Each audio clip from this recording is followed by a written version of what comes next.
یہ ہماری غلط فہمی ہے۔ اگر تو بات یہ حقیقت ہو سی، اس کا تعلق حقیقت کے ساتھ ہوتا، تو یقیناً جو خاصان خدا ہیں، جو مقربان دربار خداوندی ہیں، جو اولیاء الہیہ ہیں، وہ کہ جن کے لیے اللہ تعالیٰ نے یہ زمین کا فرش خاکی بچھایا اور آسمان کا شامیانہ لگایا، کم از کم ان کو تو کسی مشکل میں مبتلا نہ کرتا۔ اور جو خالص کفار ہیں ان کو کبھی اور کسی حد تک بھی کوئی آسائش عطا نہ کرتا۔ لیکن معاملہ اس کے برعکس ہے کہ خالص کفار و مشرکین کو آسائشات ہی آسائشات عطا کر کے، اور خالص ترین مومنین کو، کل کے کل ایمان کے پیکروں کو مشکلات میں مبتلا کر کے اور دنیاوی آسائشات نہ دے کے اس بات کو واضح کر دیا کہ اے دنیا والو، آپ کا یہ میرٹ، آپ کا یہ میزان، یہ کسوٹی غلط ہے کہ اللہ جس سے راضی ہوتا ہے اس کو عطا کرتا ہے اور جس سے ناراض ہوتا ہے اس سے سب کو چھین لیتا ہے۔ نہیں میرے بھائی، ایسا کوئی معاملہ نہیں ہے۔ دینیات کی تعلیمات میں یہ فکر باطل اور فاسد فکر ہے۔ حقیقت حال اس سے ہٹ کر ہے کہ جو ایمان میں جتنا مضبوط ہوتا ہے اس کی آزمائشات میں بھی اتنا ہی اضافہ ہوتا ہے، بلکہ اللہ آزمائشات کو اس کے ایمان کی کسوٹی قرار دیتا ہے، آزمائشات نازل کرتا ہے تاکہ معلوم ہو کہ یہ بندہ میرا ہے یا ابھی تک اس کے دل میں غیر اللہ کی محبت بھی شامل ہے۔ اور اس سے ہٹ کر جب وہ کسی سے ناراض ہوتا ہے، ہو سکتا ہے آسائشات اس کی ناراضگی کی علامت ہو۔ یہ ممکن ہے کہ اللہ رب العزت بن مانگے اس کو عطا کر دیتا ہے اور بن مانگے اس کو بے بہا عطا کر دیتا ہے، اور اس کی مصلحتوں میں سے ایک مصلحت یہ بھی ہو سکتی ہے کہ دوں اس کو ایسا نہ ہو کہ یہ مانگنے کے لیے میرا مخاطب بن جائے، مانگنے کے لیے یہ میری طرف متوجہ ہو جائے۔ میں نہیں چاہتا کہ یہ بندہ میرے ساتھ ہم کلام ہو۔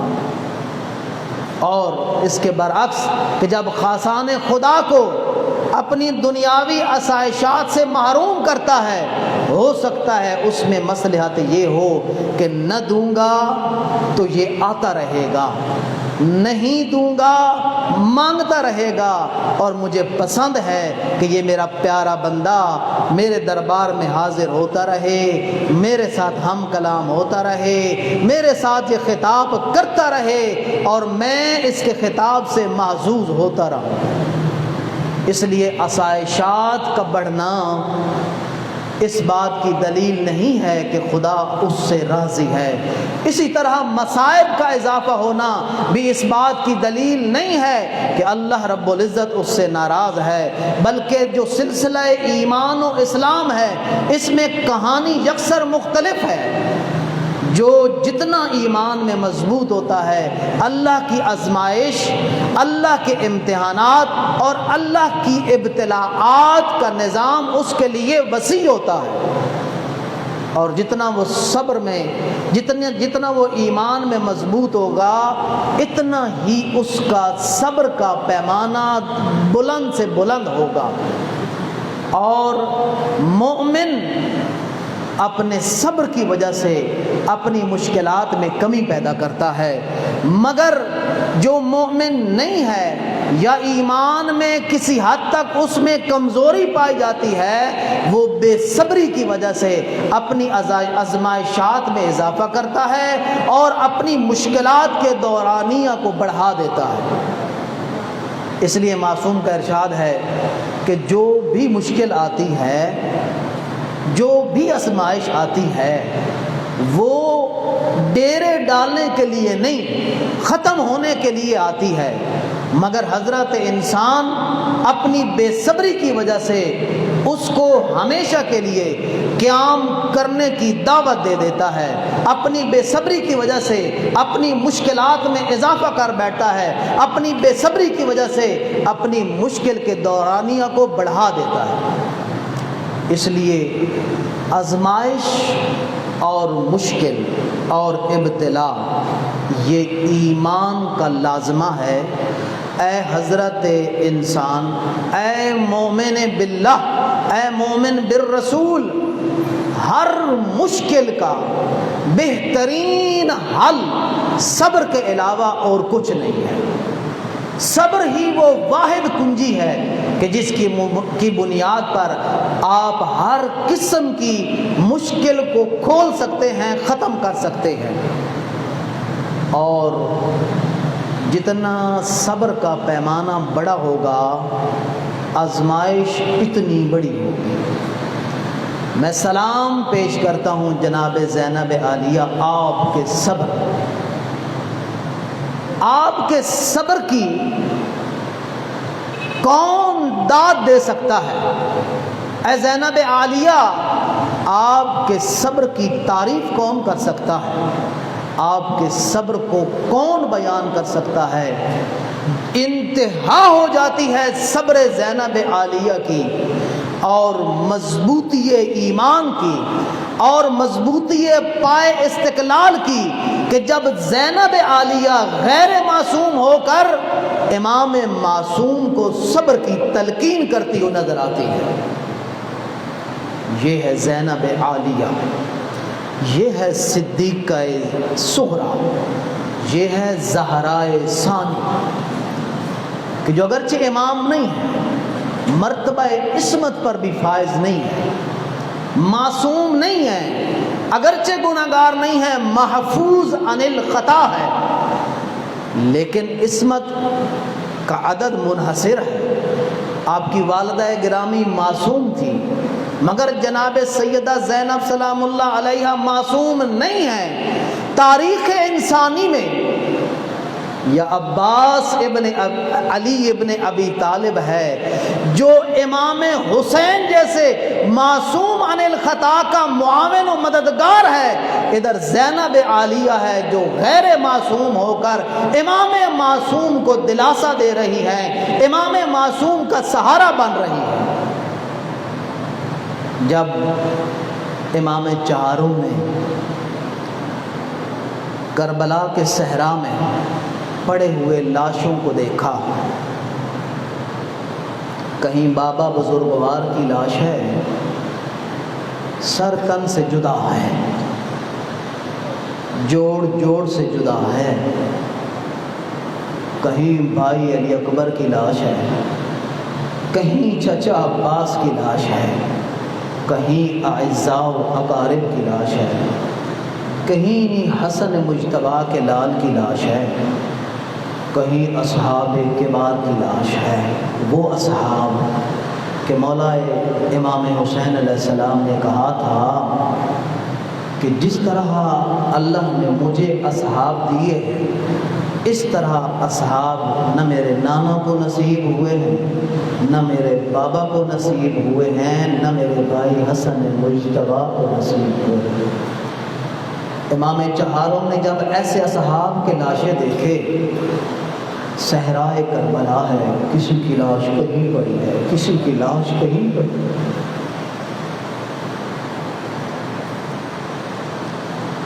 تاریخ کہتی ہے،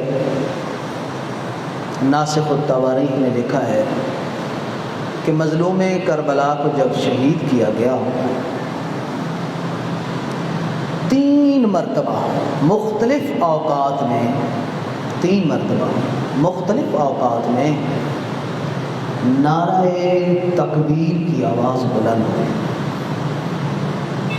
اشقیاء کے لشکر میں جب حسین ابن علی کو گھوڑے سے گرایا تو نعرہ تکبیر ہوئی، جب مظلوم کربلا کا سر تن سے جدا کیا تو نعرہ تکبیر۔ کیا ستم ہوا اسلام کی تقدیر کے ساتھ، کیا ستم ہوا اسلام کی تقدیر کے ساتھ، قتل شبیر ہوئے نعرہ تکبیر کے ساتھ۔ اس سے بڑا مذاق اور کیا ہو سکتا ہے؟ اسلام کی تقدیر کے ساتھ اس سے بڑا ستم کیا ہو سکتا ہے کہ وہ کہ جس کے نانا کا اسلام تھا اور جس نے اپنے نانا کا اسلام بچایا۔ اے مسلمان کہ جو تو قتل کرنے والا ہے اور تکبیر کہہ کر حسین ابن علی کی گردن مبارک پر خنجر چلاتا ہے، حسین ابن علی کا سر تن سے جدا کرتا ہے، تجھے کیا معلوم کہ حسین ابن علی نے کس لیے خروج کیا ہے؟ تو جب امام چہارم نے یہ حالات دیکھے نا اور لاش مبارک سے گزر رہے تھے، قید ہو کر گزر رہے تھے، تو جناب زینب عالیہ کیا دیکھتی ہیں کہ بیمار سجاد کی حالت غیر ہو رہی ہے، بیمار سجاد کے چہرے کا رنگ متغیر ہو رہا ہے، یوں لگتا ہے کہ کہیں جان آفرین کے حوالے کرنا چاہتے ہیں۔ جناب زینب عالیہ نے متوجہ ہو کر اور مخاطب کر کے فرمایا، او میرے ابو جد کی نشانی، او میرے بھائیوں کی نشانی، میں کیا دیکھ رہی ہوں، آپ کی حالت غیر ہو رہی ہے، مرنے کا ارادہ ہے۔ امام سجاد علیہ السلام نے فرمایا، پھوپھی اماں اس کی بھلا ایسی حالت کیوں نہ ہو، میں اس حال میں کیوں نہ ہوں جب میں دیکھ رہا ہوں کہ کربلا کا صحرا ہے اور میرے بابا بزرگوار کا لاشا سر تن سے جدا، کندھے پر عبا نہیں، سر پہ عمامہ نہیں، اور جو پوشاک پھٹی ہوئی زیر تن کی ہوئی تھی وہ بھی ان ملعونوں نے اتار لی، ایک انگوٹھی کی خاطر میرے بابا کا ہاتھ بھی قلم کر لیا۔ وہ دیکھو میرے چچا عباس کہ جو پانی لینے گئے تھے، نہ دایاں بازو سلامت نہ بایاں بازو سلامت، وہ قاسم کا کیا قصور تھا؟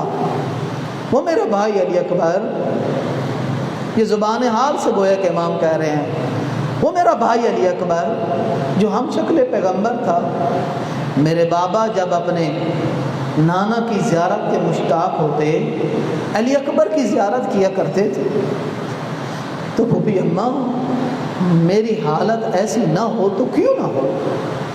اور کمال زینب عالیہ جن کے سینے پر 72 تو مشہور ہیں، لیکن تحقیق کے مطابق 145 زخم تھے، وہ بی بی عالیہ 145 زخم لے کر بھی امام معصوم امام وقت کو دلاسا دیتی ہوئی نظر آتی ہیں اور کہتی ہیں، او میرے فرزند، تجھے اس حالت کا شکار نہیں ہونا چاہیے، جبکہ اللہ رب العزت نے آپ کے جد نامدار محمد عربی اور آپ کے بابا بزرگوار علی ابن ابی طالب سے ایک عہد لیا تھا، یہ اسی عہد کی تکمیل ہے، اور ایک آنے والی امت سے ایک قوم سے بھی عہد لیا تھا کہ جس قوم کو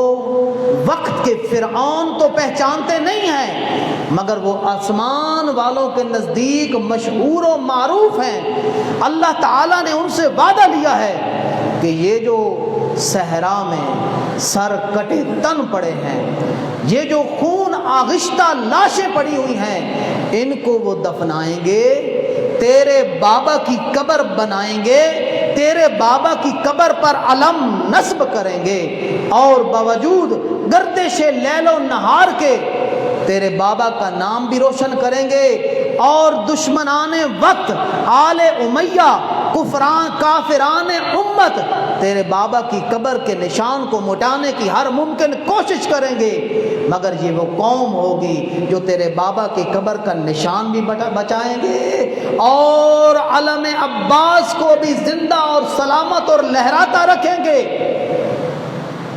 یہ وہ قوم ہے کہ یہ گھٹانے کی کوشش کریں گے اور اللہ رب العزت ان کے نور کو بلند سے بلند کرنے کی کوشش کرے گا۔ واللہ متم نورہ ولو کرہ الکافرون، اللہ اپنے نور کو تمام کر کے رہے گا، اللہ اپنے نور کو مکمل کر کے رہے گا۔ اور اہل البیت علیہ السلام سے بڑھ کر اللہ کے نور اس دنیا میں اور کون ہو سکتے ہیں؟ محمد عربی کو مٹانے کی کوشش کی، محمد عربی کے نور کو چمکایا، علی ابن ابی طالب کے نور کو مٹانے کی کوشش کی، اللہ نے علی ابن ابی طالب کے نور کو آسمانوں کو لگایا، اور اسی طرح امام حسین علیہ السلام کے برادر بزرگوار امام حسن مجتبیٰ کے نور کو مٹانے کی کوشش کی، مگر وہ شمع کیوں بجھے جس کو روشن خود خدا کرے۔ اس لیے آنے والی ایک قوم ہے جو تیرے بابا کی قبر کو بچائیں گے بھی صحیح اور تیرے بابا کی قبر کو بلند سے بلند بھی کریں گے۔ حیرانگی ہے اس بات پر۔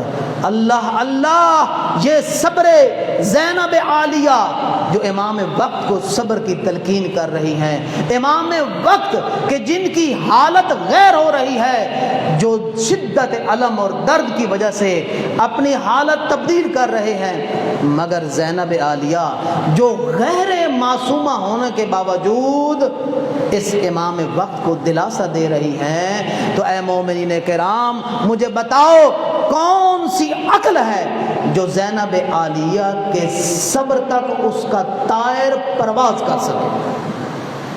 یہ زینب عالیہ کا صبر ہے جو یعنی امام معصوم عام امام نہیں ہے، وقت کا امام ہے، اللہ کا نمائندہ ہے، اور ہمارے نظریے کے مطابق اللہ کی بلند سے بلند مخلوق سے بھی یہ بلند ہیں، ان کی شجاعت بھی بلند، ان کا صبر بھی بلند، ان کا علم بھی بلند۔ اس کو کہ جو کائنات کی تمام خصوصیات کا بدرجہ اتم حامل امام ہے، اس امام کو زینب عالیہ دلاسا دیتی ہوئی نظر آتی ہیں، اور آپ کی پیشین گوئی آج حرف بحرف مکمل ہوئی۔ آج آپ دیکھ رہے ہیں کہ یزیدان وقت، خواہ وہ اس وقت تھے یا اب ہیں، ان کا نام بھی نہ رہا ناموں میں، ان کا ذکر بھی نہ رہا تاریخ کی کتابوں میں۔ آج اگر ذکر کیا جاتا ہے تو گالی کے طور پر ذکر کیا جاتا ہے، شریف محافل میں ان کا نام نہیں رکھا جاتا، شریف لوگ اپنا نام، ان کا نام رکھنا پسند نہیں کرتے۔ ادھر حسین ابن علی ہے، وہ زمانہ تھا، آج زمانہ دیکھیں۔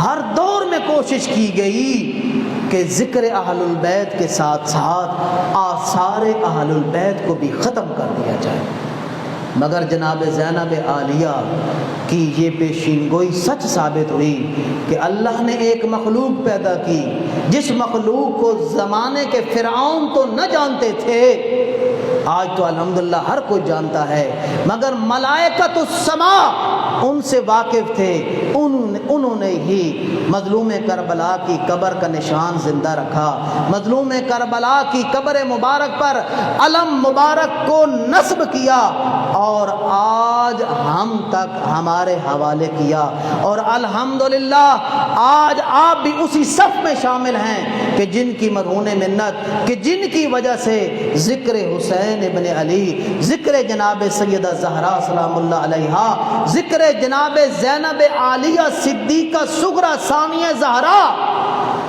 تا قائم قیامت جاری اور ساری رہے گا۔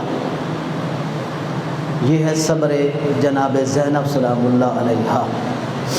اور ایسا کیوں نہ ہو، ایسا کیوں نہ ہو کہ جو اپنی ذاتی صلاحیتوں کے بعد، جن کی اپنی صلاحیت اتنی بلند ہے، امام وقت کہتے ہیں کہ آپ عالمہ تو ہیں مگر ایسی عالمہ نہیں ہے کہ جن کو پڑھایا گیا ہے، آپ عالمہ غیر معلمہ ہیں، اور ایسی عقل مند ہیں کہ جن کو عقل کی تعلیم نہیں دی گئی۔ یہ ان کی ذاتی صلاحیت تھی کہ جن کی بنیاد پر جناب زینب عالیہ کا یہ مقام تھا، مگر آپ کا ذرا گھرانہ دیکھیں، اگر نواسی ہیں تو سید الانبیاء والمرسلین کی، اگر باپ ہے تو امیر المومنین ہے، اگر ماں ہے سیدۃ نساء العالمین ہیں، بھائی ہیں تو دونوں کے دونوں جوانان جنت کے سردار ہیں۔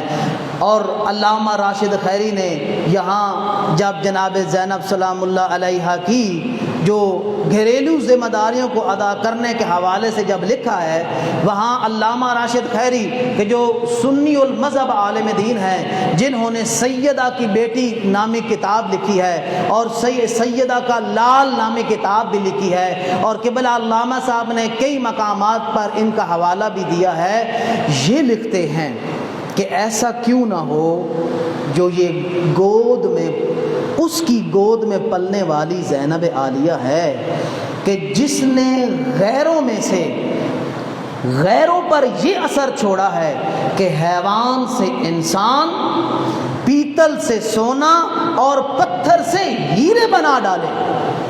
یہ اس ماں کی بیٹی ہے جو اپنی ہیبت اور رعب اور دبدبہ میں خدیجۃ الکبریٰ نظر آتی ہیں، جو عفت اور پاک دامنی میں سیدہ فاطمہ الزہراء سلام اللہ علیہا نظر آتی ہیں، اور جو فن فصاحت و بلاغت اور طرز تکلم میں علی ابن ابی طالب نظر آتی ہیں، اور جو اپنی فہم و فراست میں حسن مجتبیٰ نظر آتی ہیں، اور شجاعت و صبر میں حسین شہید کربلا نظر آتے ہیں۔ اس لیے اگر یہ کہوں تو بے جا نہ ہوگا کہ حق قطرے کو عطا کر سکتا ہے، حق قطرے کو عطا کر سکتا ہے، دریا ہونا حق قطرے کو کر سکتا ہے دریا ہونا، لیکن آسان نہیں ہے ثانی زہرا ہونا۔ اور اگر میں اللہ اکبر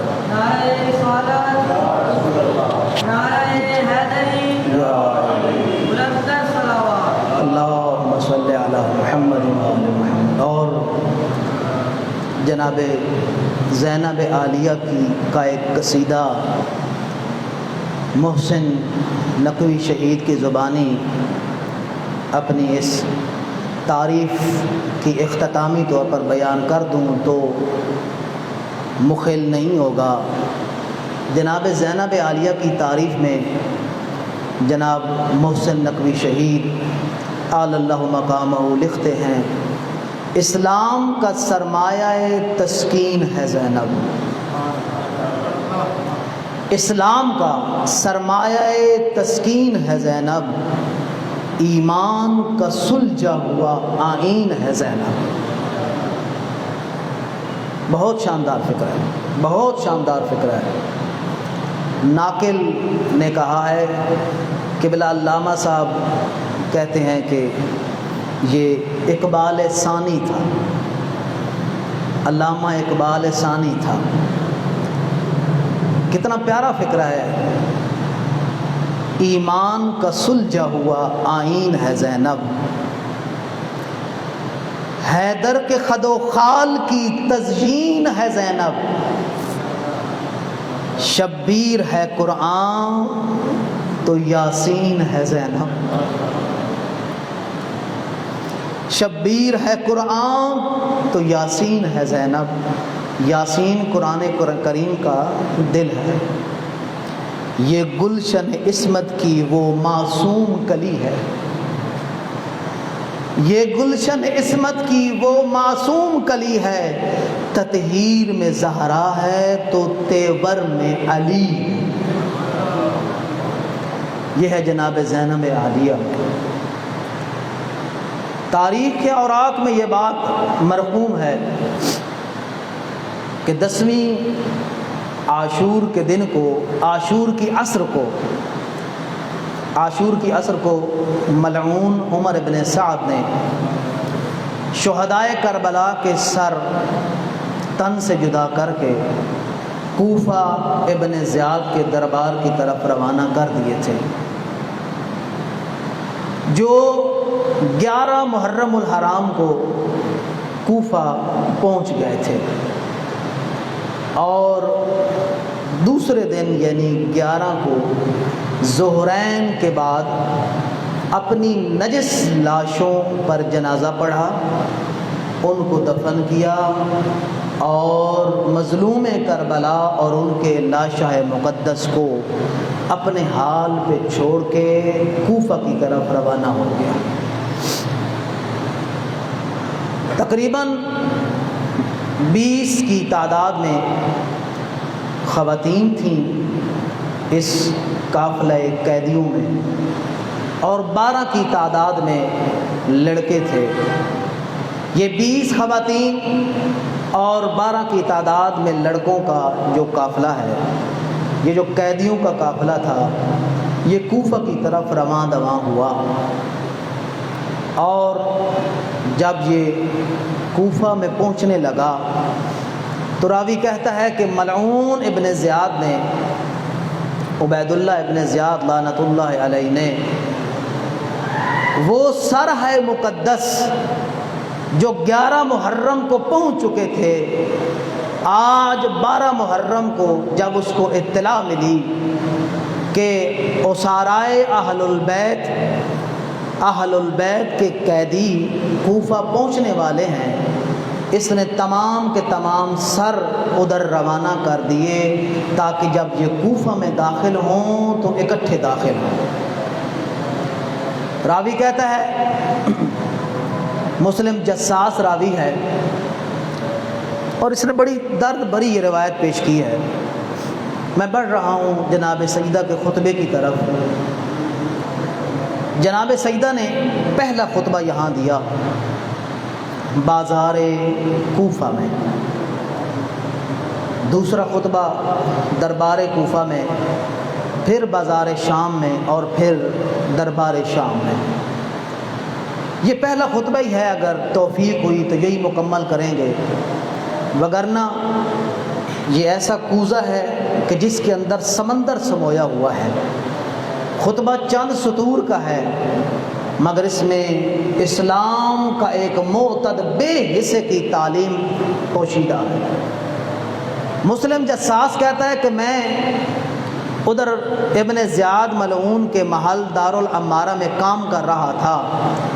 جیسے ہی یہ قافلہ کوفہ میں داخل ہوا، شور اور شغب کی آواز تھی، ہر طرف شور و فغاں تھا۔ میں نے کسی سے پوچھا کہ شور کس بات کا ہے، تو اس ملعون نے جواب دیا کہ ابھی ایک باغی کا سر لایا گیا، نقل کفر معاشت، ایک باغی کا سر لایا گیا ہے، ان کے قیدی ہیں جس نے امیر المومنین، نقل کفر نہ باشد، امیر المومنین یزید کے خلاف خروج کیا ہے۔ اس لیے آج اگر آپ کو کوئی یزید کے متعلق نرم گوشہ رکھتا ہوا نظر آتا ہے تو یہ جدید بات نہیں ہے، اس کی جڑیں بہت قدیم ہیں، اس پر محنت کی گئی ہے۔ اور جناب سیدہ کے خطبے میں آپ کو معلوم ہو جائے گا کہ اس محنت، ان محنتوں کی جڑوں میں کیسے جناب سیدہ نے اپنے وہ بیلچے رکھ کر اکھیڑ کر ادھر پھینک دیا۔ تو کہتا ہے کہ کہنے والے نے یہ کہا، میں نے پوچھا بھلا اس باغی کا نام تو بتاؤ۔ اس نے کہا حسین ابن علی۔ مسلم جساس کہتا ہے میں نے اس بات کو برداشت کیا۔ جیسے ہی وہ ملعون گیا، روایت کے الفاظ ہیں کہ مسلم جساس نے اپنے ہتھیار اٹھائے اور 2 مرتبہ اپنے منہ پر دے مارے، یہاں تک کہ کہیں اس کی آنکھ نہ تباہ ہو جائے۔ حسین ابن علی آج باغی بن گیا ہے، سیدہ کا لال، نواسہ رسول، امت مسلمہ کا سید الانبیاء والمرسلین، اس کا نواسہ۔ آج امت کی یہ حالت ہے کہ فرزند فاطمہ کو ان القاب کے ساتھ ملقب کیا جاتا ہے۔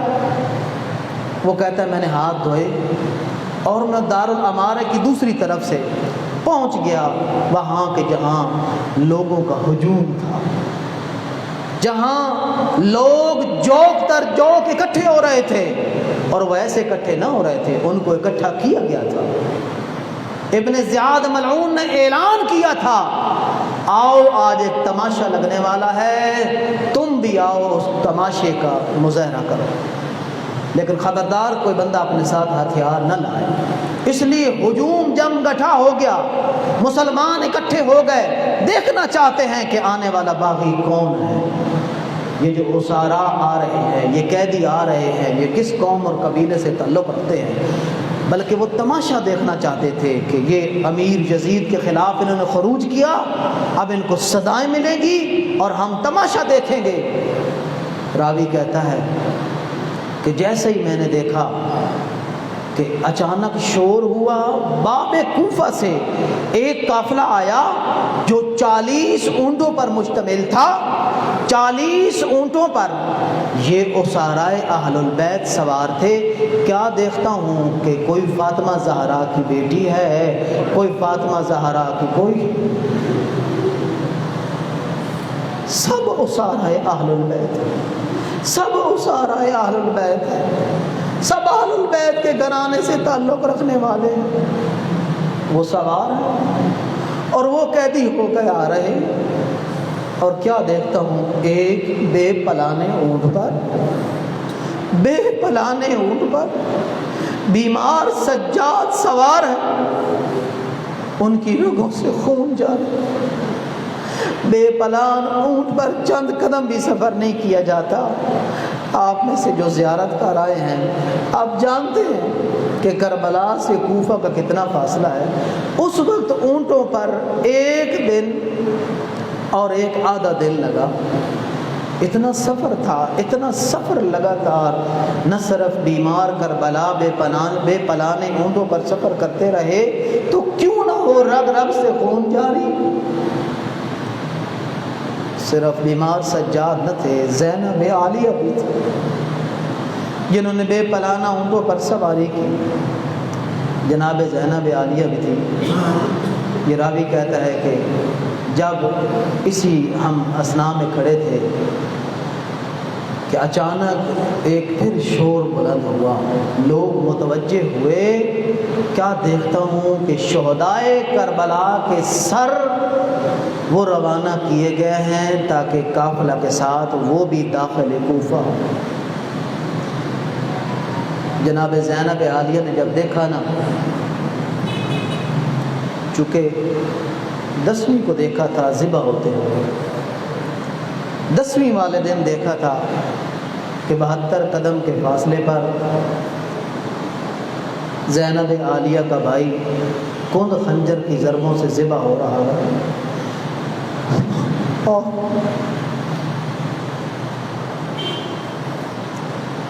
کچھ دنوں کے لیے اگر کوئی عزیز جدا ہوتا ہے اور ملنے کے بعد اس کی کوشش ہوتی ہے کہ یہ بڑی دیر میرے پاس بیٹھے، میں اس کی زیارت کرتا رہوں۔ حسین ابن علی جو ذبح کر دیا گیا، زینب عالیہ کیا نہ چاہتی تھی کہ اپنے بھائی کے چہرے مبارک کی زیارت کروں، بوس و کنار کروں، اس کے زخموں کو خون سے صاف کروں، اس کے چہرے کو گرد و آلود سے صاف کروں، مگر نہ دیا گیا حسین کے سر کو۔ آج 12 محرم کو جب حسین ابن علی کا سر نیزے پہ سوار دیکھا، 14ویں کی چاند کی طرح تابناک چہرہ ہے، 14ویں کے چاند کی طرح مدور اور گول، تازی خضاب لگی ہوئی ہے، ہوا آپ کی داڑھی کو ادھر اڑاتی ہے تو کبھی ادھر اڑاتی ہے۔ زینب کے ویر کا عجیب منظر ہے، یہ منظر دیکھ کر زینب عالیہ برداشت نہ کر سکی، اونٹ کی کوہان پر اپنا سر مار کے اپنا سر زخمی کر لیا۔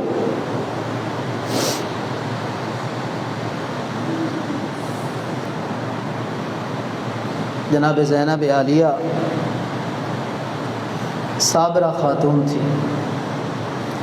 ان کے صبر کو سلام۔ میں خطبہ تو شاید آج نہ شروع کر سکوں، اس خطبے کا مقدمہ ہی تمام کر دیتا ہوں۔ لوگوں نے پوچھا من ای الاسار انتن، جب خواتین نے دیکھا نا کہ مستورات بھی قیدی ہیں،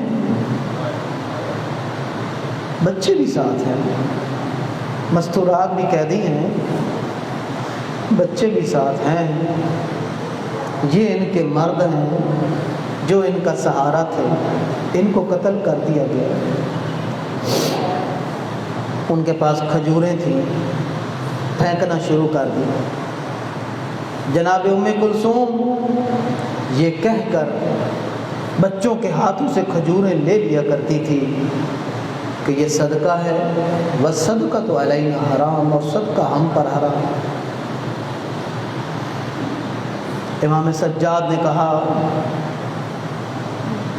اتنوون وتبکون وتقتلون، قتل بھی کرتے ہو، روتے بھی ہو، لوہا بھی کرتے ہو۔ لوگ یہ حالت دیکھ کر مجبور ہو گئے پوچھنے پر من ای الاسارى انتن، بتاؤ تو صحیح تم کس خاندان سے تعلق رکھتے ہو؟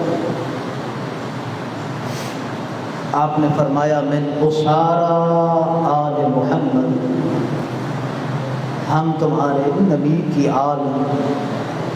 یہ سننا تھا، ایک خاتون چھت سے اتری،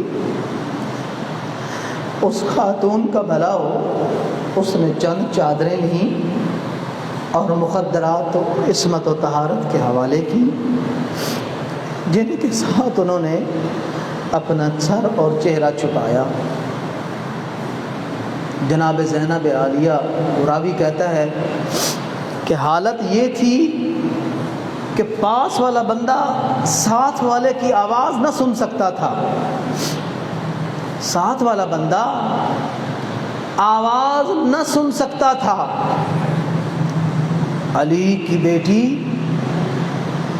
شجاعت علویہ کی پیکر نے جب اپنے آپ کو مضبوط کیا اور مناسبت سمجھی، اب وقت ہے بھائی کی محنت کو بچانے کا، اب دور شروع ہو گیا ہے کہ جب میں پیام حسینی کو عام کروں، جب میں لوگوں کو بتاؤں قاتل کون ہے، مقتول کون ہے، قتل کرنے والے نے کس وجہ سے قتل کیا، مقتول نے اپنے قتل کو قبول کیوں کیا۔ فوراً علی کی بیٹی نے کہا اسکتو ایھا الناس، چپ ہو جاؤ۔ راوی کہتا ہے کہ اتنا شور تھا، کوفہ کا وہ مقام، وہ بازار، وہ میدان لوگوں سے کھچا کھچ بھرا ہوا تھا۔ جہاں لوگ تھے وہاں جانور بھی تھے، جہاں لوگوں کی آوازیں تھیں وہاں جانوروں کے گلے میں لگی ہوئی گھنٹیاں بھی تھیں۔ اتنا شور تھا، علی کی بیٹی کا بس یہ کہنا ایھا الناس اسکتو، او لوگو چپ کر جاؤ، یہ کہنا تھا۔ تو راوی کہتا ہے قد ارتدت الالفاظ وسکنت الاجراس، چلتی سانسیں بند ہو گئیں اور بجتی گھنٹیاں رک گئیں۔ نہ گھنٹیاں بج رہی تھیں نہ لوگوں کے سانس چل رہے تھے۔ کنایا ہے کس بات سے؟ انتہا کی خاموشی سے۔ اتنی بڑی خاموشی تھی، کیوں؟ بولنے والی علی کی بیٹی ہے، صدیقہ طاہرہ کی بیٹی ہے۔ اب منبر پر آنے والی سلونی کا دعویٰ کرنے والی کی بیٹی ہے، جو شجاعت اور صبر میں حسین ابن علی کی شریکت الحسین۔ وہ جب کھڑی ہوئی نا، ہر بندہ انگشت و دندان تھا کہ یہ ہے زہرا کی بیٹی۔ راوی کہتا ہے کہ جب جناب سیدہ نے یہ کہا نا کہ چپ کر جاؤ. لوگ خاموش ہو گئے اور گلے میں لگی ہوئی گھنٹیاں بھی خاموش ہو گئیں. تو جناب سیدہ کا کے حوالے سے ایک شخص وہاں موجود تھا جس نے یہ کہا کہ جب نظر تو الی زینب بنت علی یومئذ لم ارى خافرة واللہ انطق منها، کہ جب میں نے زینب بنت علی کی طرف دیکھا تو خدا کی قسم آج تک میں نے کوئی خاتون ایسی نہیں دیکھی جو باپرد ہو، پردے میں رہنے والی ہو اور اس طرح فصاحت و بلاغت کے ساتھ گفتگو کرے.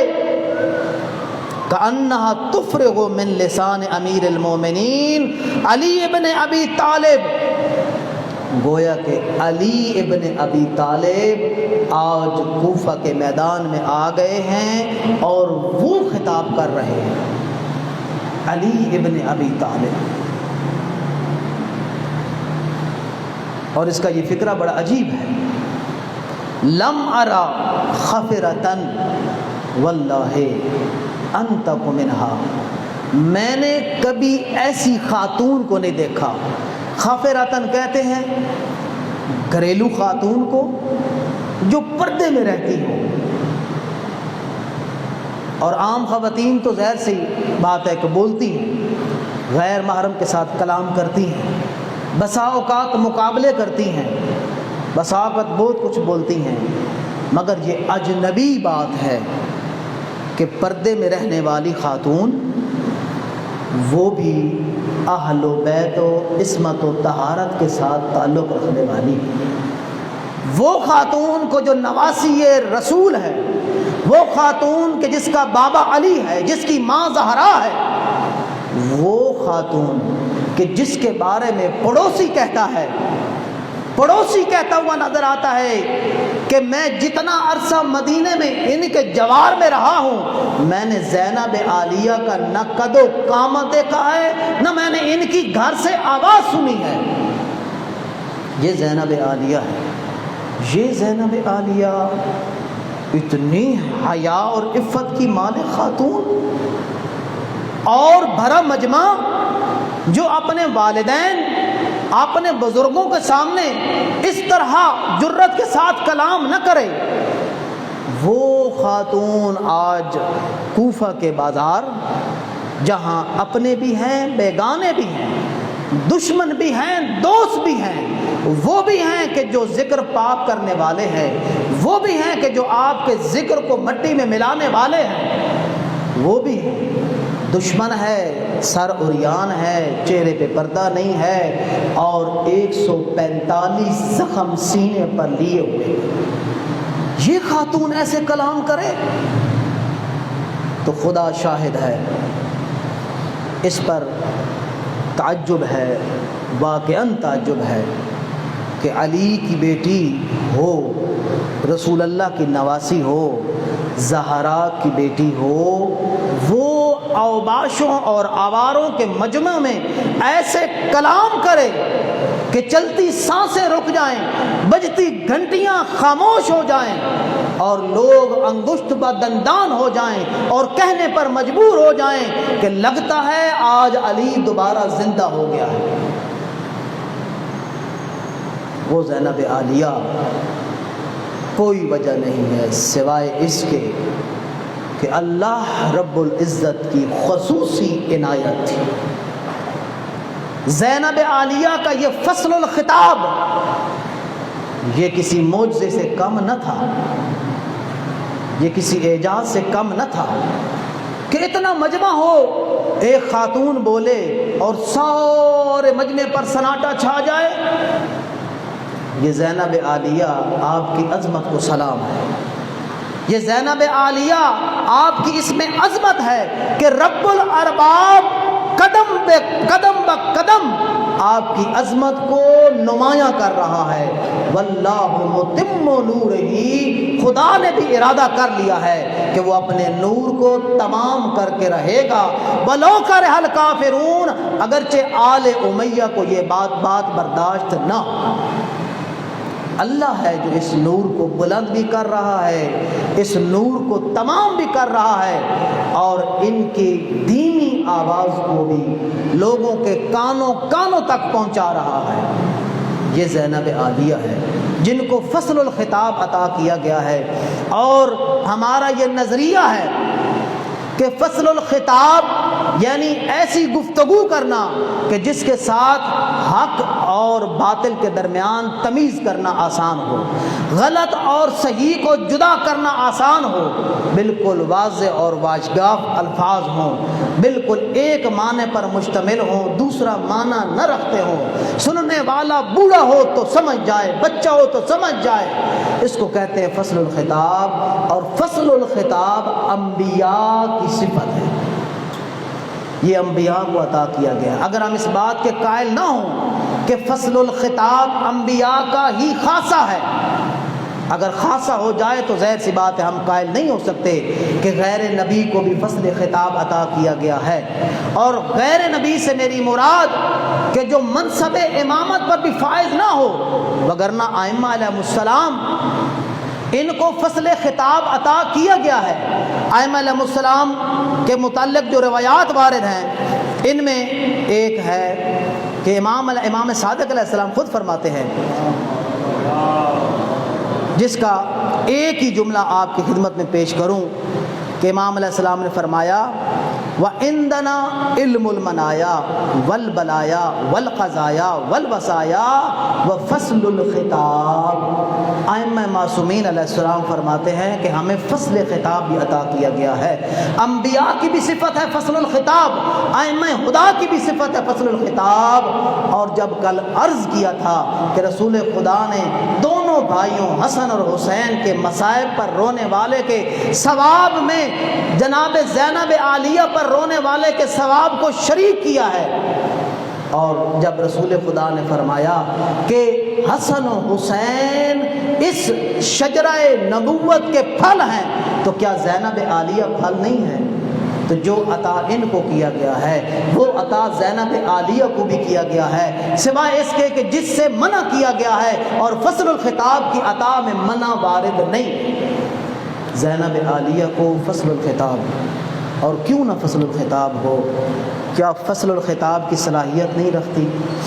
زینب عالیہ فصل الخطاب کی صلاحیت رکھتی ہے۔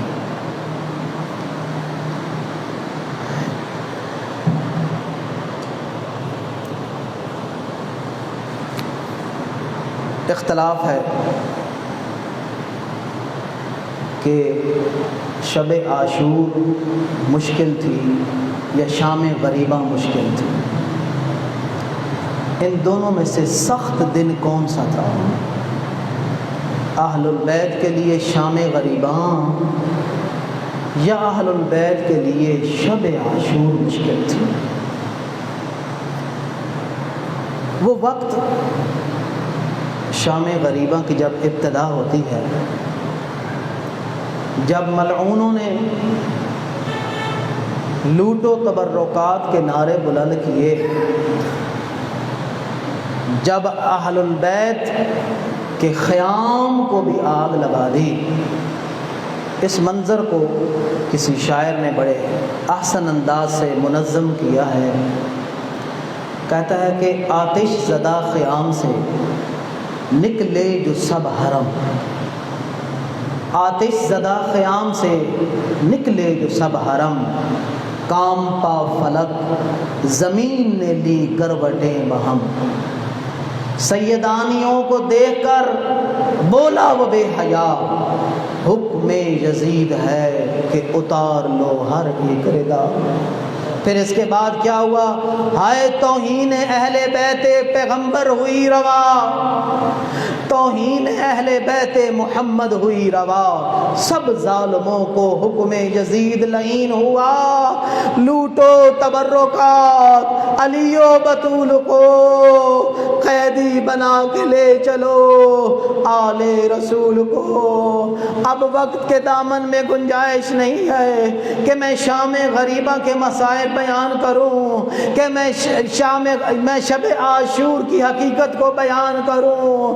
ہائے آتے ہیں شام غریبہ کی طرف، اور جب مظلوم کربلا کا سر بھی تن سے جدا کر دیا گیا اور اشقیاء کو یہ حکم ہو گیا کہ لوٹو تبرکات، علی و بطول کو قیدی بنا کے لے چلو، ہائے آل رسول کو یہ حکم ملنا تھا۔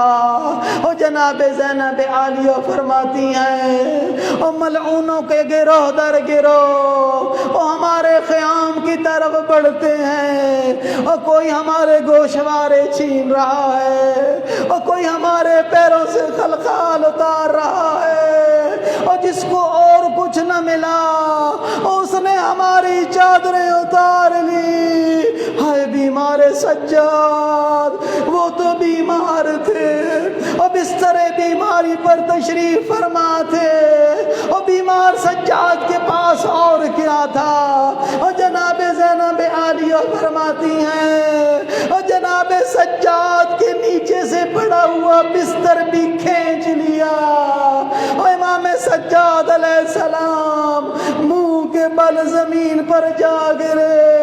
جناب زینب عالیہ فرماتی ہیں اور ایک ملعون میری طرف بڑھا اور میرے گوشوارے بھی چھینتا تھا اور ساتھ ملعون روتا بھی تھا۔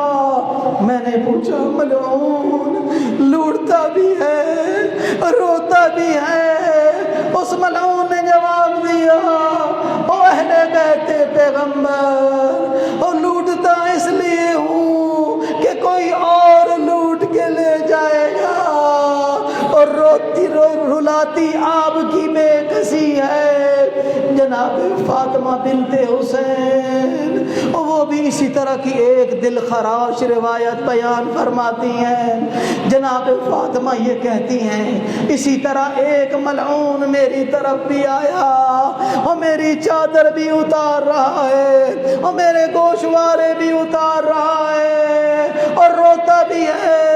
میں نے کہا ملعون روتا بھی ہے لوٹتا بھی ہے؟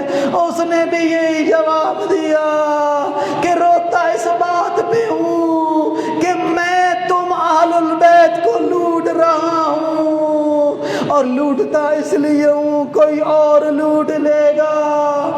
جناب فاطمہ صغریٰ فرماتی ہے کہ شب عاشور شام غریبوں کو شب عاشور میں در خیمہ پر کھڑی تھی اور میں دیکھ رہی تھی صحرا میں ہمارے مقتولین کے لاشیں پڑے ہوئے ہیں، بے گور و کفن ہیں، سر تن سے جدا ہیں، جوڑ جوڑ سے جدا ہے۔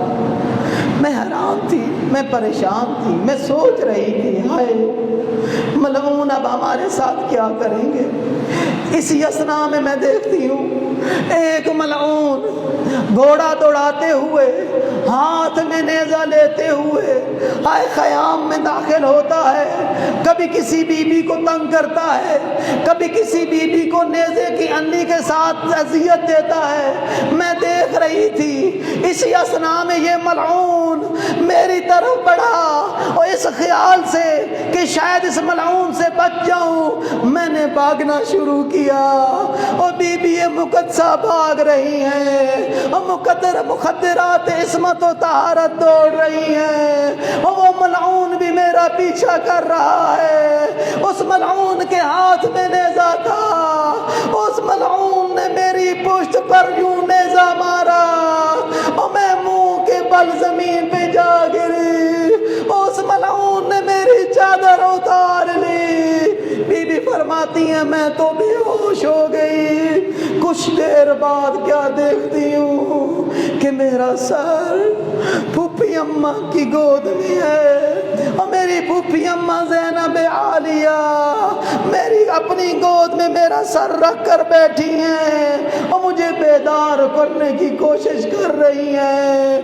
ام کلثوم اے فاطمہ اٹھو آؤ اپنے بھائی بھائی کی خبر لے۔ بی بی فرماتی ہیں میں نے جب آنکھ کھولی میں نے کہا پھوپھی اماں حلی من خرقتین، اور مجھے ایک کپڑا عنایت فرمائے اور میں اپنے سر کو لپیٹ سکوں۔ جانتے ہیں جناب زینب نے کیا جواب دیا؟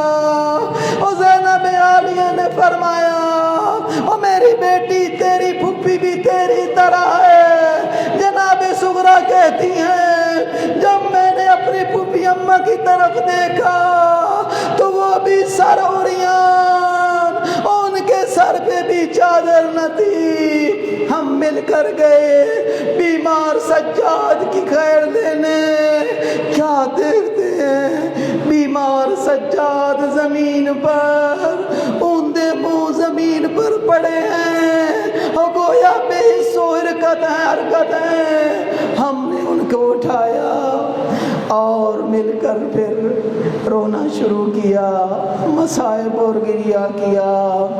ہائے گزرے ہیں کربلا میں وہ پرہول سانحے، گزرے ہیں کربلا میں وہ پرہول سانحے، مر جائے آدمی جو تصور کبھی کرے تو انا للہ و انا الیہ راجعون۔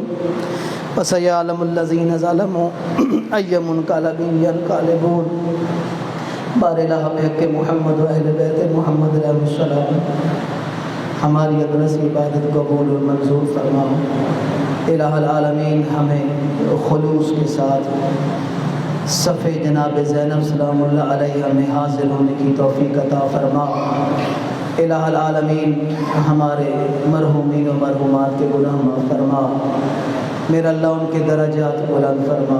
میرا اللہ ان کو کروٹ جنت نصیب فرما۔ میرا اللہ جتنے مومنین مخصوصین بیمار ہیں ان کو صحت اور تندرستی عطا فرما۔ قبلہ علامہ صاحب کو خاص طور پر صحت اور تندرستی عطا فرما۔ الہ العالمین ملک محسن صاحب کے جتنے بھی بیمار ہیں شفاء کامل و عاجلہ عطا فرما۔ ان کے والدین بزرگوارین کو طول عمر عطا فرما۔ ان کی پریشانیاں بیماریاں اور مصیبتیں دور فرما۔ میرا اللہ حاضرین و ملتمسین میں سے تمام مومنین و مومنات کی نیک دلی حیات پوری فرما۔ میرا اللہ بحق محمد و اہل بیت محمد ہر مومن کے گھر میں خیر و برکت نازل فرما۔ میرا اللہ گھرانے آل محمد کا واسطہ ہر مومن کے گھر سے آفات و بلیات کو دور فرما۔ الہ العالمین بحق محمد و اہل بیت محمد علیہ السلام تمام بے روزگاروں کو برسر روزگار فرما، بے اولاد کو صاحب اولاد فرما۔ میرا اللہ جو اولاد نرینہ کے خواہش مند ہیں ان کو اولاد نرینہ عطا فرما۔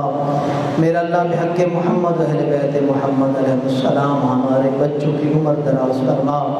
میرا اللہ ہمارے جوانوں کی حفاظت فرما، ان کو سیرت محمد و آل محمد پر عمل کرنے کی توفیق عطا فرما۔